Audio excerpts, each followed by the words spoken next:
Bom dia de volta, imagens da Avenida Historiador Rubens de Mendonça, Avenida do CPA nos dois sentidos e ao fundo também o céu aqui de Cuiabá, olha só, um dia nublado, né? Um tempo nublado aí, gente, tem previsão, o Thiago já adiantou que vai ter previsão de chuva, daqui a pouco ele traz a previsão completa para a capital.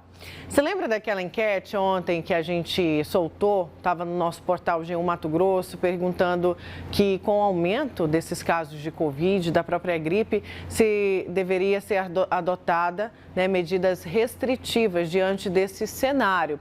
Tinha ali sim, não, por enquanto não. O sim ganhou com 55,69% dos votos, mas ficou ali também apertado com o não, viu? O que teve menos votação ali foi o por enquanto não, com 2,60% dos votos. E sobre essa adoção de medidas restritivas diante do cenário da Covid, eu vou bater um papo agora com a médica patologista Natasha Sliesarenko. Doutora Natasha está aqui com a gente nessa manhã. Tudo bem, doutora? Bom dia.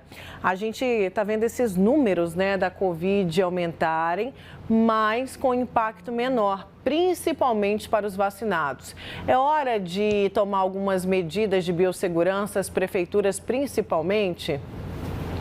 Bom dia, telespectadores. É um prazer estar aqui novamente. Com certeza, nós estamos vendo aí desde o final do ano passado, quando foi descrita essa nova variante, a variante Ômicron, um aumento expressivo do número de casos de Covid. Junto a isso, a gente tem visto também um aumento do número de casos de gripe pelo vírus influenza. Então, nós estamos vivendo aí uma pandemia de Covid que não acabou, com a predominância dessa cepa Ômicron. Em alguns estados já predominando a cepa Ômicron, em outros ainda com a variante Ômicron e outros ainda com a variante Delta.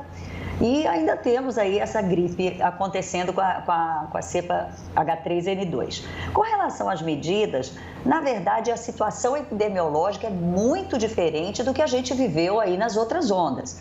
Hoje nós temos praticamente quase 70% da população brasileira já vacinada com as 2 ou 3 doses, né, com as 3 doses.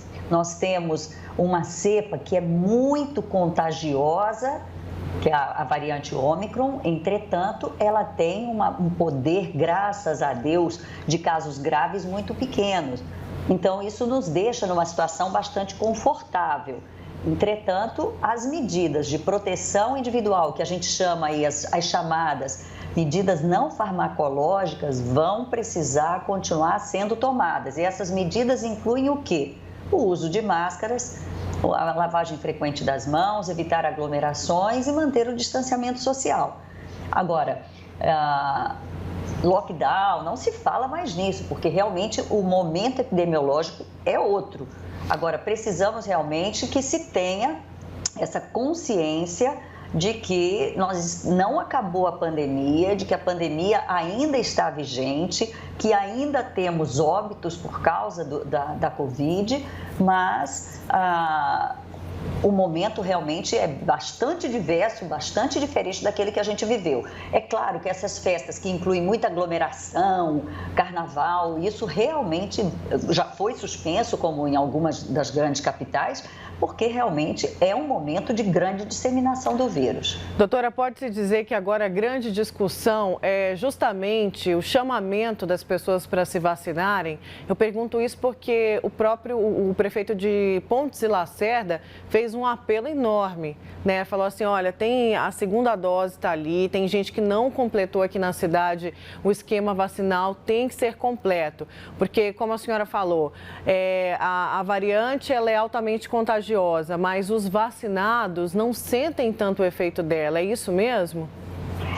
Na verdade, a gente sabe que para essa variante Ômicron, quando a gente tem as 3 doses da vacina, a gente tem aí uma proteção aproximadamente de 90% sobre casos graves.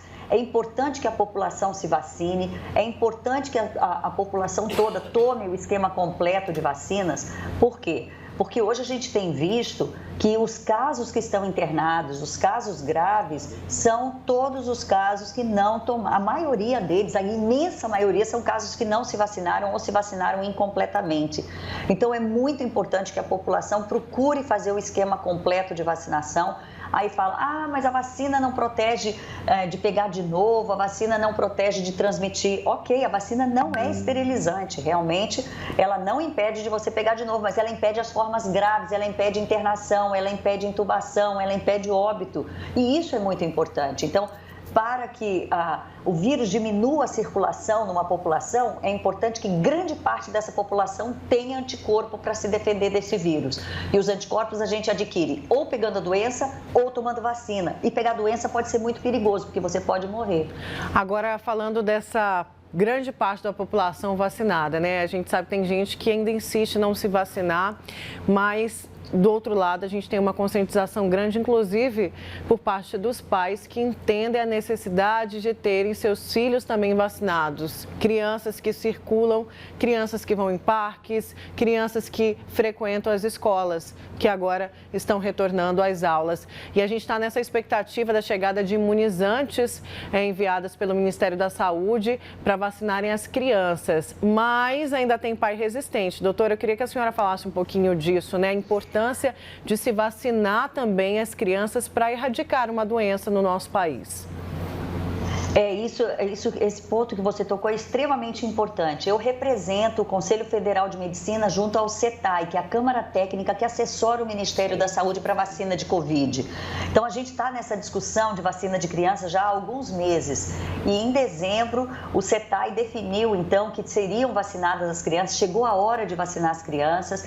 A gente até fica, como pediatra, muito feliz, porque a gente sabe o que as vacinas fizeram para o mundo. Realmente, nada é tão importante quanto as vacinas para mudar o perfil de morte. Se morria muito de pneumonia, de diarreia, de meningite, e com o advento das vacinas, as mortes hoje são por causas externas, por câncer, por doenças cardíacas. Então, realmente, a vacina é importantíssimo que se faça. A vacina da Covid foi aprovada, então, para crianças de 5 a 11 anos, que representam um contingente aí de aproximadamente 20 milhões de indivíduos que têm entre 5 e 11 anos no Brasil.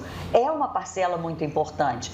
Quando a gente fala que grande parte da população tem que estar vacinada, tem que ter anticorpos contra esse vírus, a gente tem que incluir essas pessoas também, essas crianças. Elas vão para a escola, elas saem, elas se expõem. No início da pandemia, a gente tinha uma impressão de que as crianças tinham quadros leves, e realmente tem, graças a Deus, as crianças têm quadros leves, as crianças, elas, graças a Deus, não têm manifestações clínicas muito graves, mas desde o início da pandemia, de 0 a 19 anos, já morreram mais de 2.400 crianças, de 0 a 19 anos. Não é desprezível.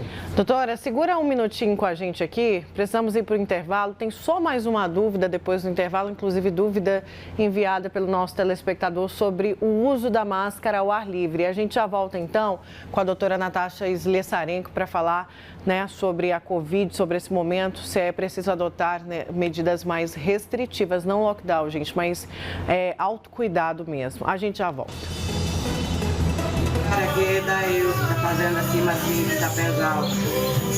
Um dia do Mato Grosso, volta já.